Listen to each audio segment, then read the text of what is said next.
কই চলে গেছে, এর পিছনে মারাইতেছে না?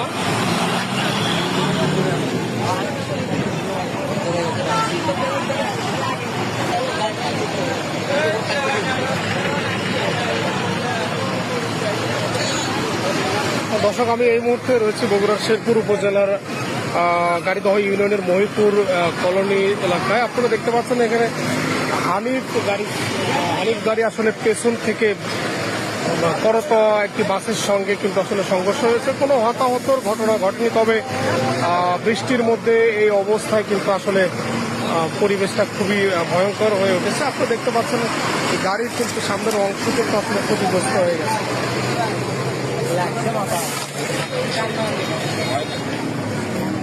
দর্শক, আমি কিন্তু এই মুহূর্তে মহিপুরে কিন্তু অবস্থান করছি।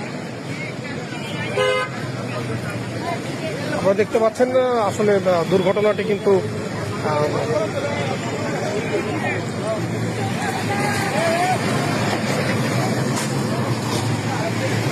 এই জায়গায় বড়দাকে ক্লব যাত্রী নামানোর জন্য দাঁড়াচ্ছে।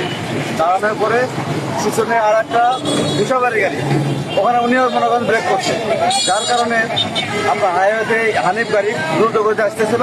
আসার ক্ষেত্রে উনি ব্রেক আর কন্ট্রোল করতে পারে নাই। পরবর্তীতে এই গাড়িকে বাঁচানোর জন্য নিজেই ওই ওয়ালের সাথে আয়ারল্যান্ডের সাথে বেঁধে যায়, যার কারণে বড় ধরনের দুর্ঘটনা দেখে রক্ষা হয়। তো হানিফ গাড়ির ড্রাইভারকে আসলে ধন্যবাদ দিই, যে ইচ্ছে করলে সে গাড়ি গুছাবে, গাড়ি পিছনে সে মেরে দিতে পারতো, আর মারলে এখানে অনেক বড় দুর্ঘটনা করতো। কোনো হতাহত হয়নি তো? না, হতাহত হয়নি, শুধু গাড়ির গ্লাস ভাঙছে। ধন্যবাদ ধন্যবাদ। এটা হাতটা নাড়া যাবে না ভাই, সরানোর ব্যবস্থা করা নাই।